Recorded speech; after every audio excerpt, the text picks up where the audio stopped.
Hello, I'm here today to talk to you about rings. I love making rings, I love designing rings, but if you've been on my website or you've been following me for a while, you probably already knew that. And there are a few more on the way, so get ready. I thought I'd talk to you today because now that shopping online is at an all-time high, I thought I'd draw your attention to a little something that I'm now offering to make shopping with me a little bit easier. One of the most nerve-wracking things about buying things online, buying things that you're going to wear, is will it fit? Particularly when it comes to rings, because they're generally not a small purchase. It's not a case of spending £10 and thinking, oh well, didn't fit, I'll pass it on to someone else. You buy this jewellery for a reason because you really connect with it and you want to keep it, so obviously you want it to fit. And you can't really grow into rings like you can grow into clothes or that kind of thing.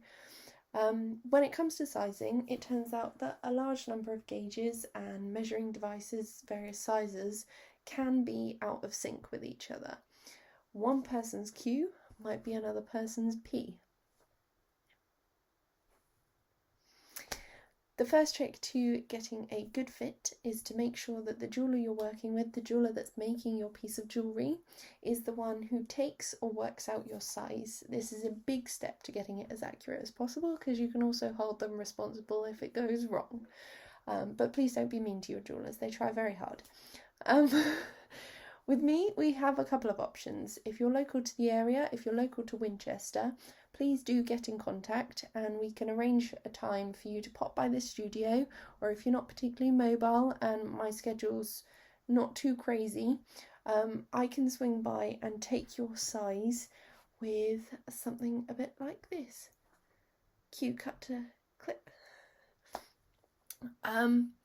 If you're outside of the immediate area, that's not practical in the slightest. You can't just be hopping in the car for a 5-minute, 10-minute stop, turn around and go back again. It's not practical. It's not good for the environment either. But what I can offer you is this. When you pick the I'm not sure option, when purchasing a ring from my website, there should be a little drop-down menu for sizes, or a box. When you add something to your basket, a box should pop up to say, what size are you? If you write there, or if you pick the I'm not sure option when purchasing a ring from my website, or if we're discussing something, if we're discussing a bespoke commission, and you tell me that you're not sure of your size, before I start work on your ring, and after you've completed the checkout, I shall send you one of these little chaps. A simple plastic ring sizer. You might, if you follow a lot of jewellers, you might have seen them already. It's essentially a snazzy little cable tie with markings for letters and numbers stating the various different sizes. Simply pop the end of the sizer through the loop and pull or push. Did that the wrong way around. The blob up the loop until you've reached a comfortable fit. Ideally, a little, when it's on your finger, a little light should be able to pass through. I don't know if you get the right angle, Emily. A little light should, if you push the ring up into your finger with your thumb, you can see that moving. You should be able to see a little bit of light through there.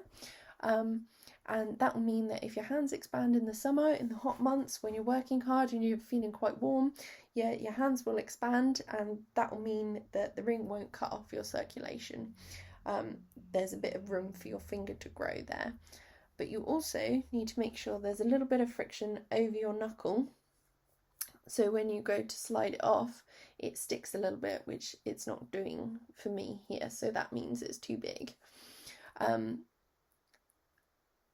It shouldn't slip off easily, otherwise if you fling your hands, you'll be launching a missile at some poor person, and we don't want to cause any injuries. If the ring size is too tight, pull the two sides apart gently. Unlike a cable tie, it should slide back no problem. Like so. If you do have any issues determining the fit, please do get in contact. I'd be more than happy to help. The next step in the process is to use the return label that I will include in the parcel with the ring sizer out to you. Slap that return label on the front of the envelope and pop the sizer in its sized form back in the envelope with a note to say who it's from before sticking it back in the post to me.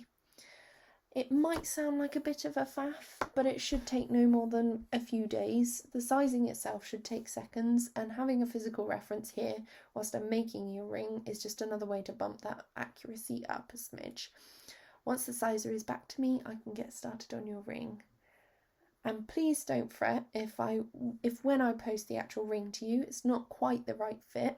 Your sizes vary finger to finger, from weather to weather, life stage to life stage, and also between ring thicknesses or widths between.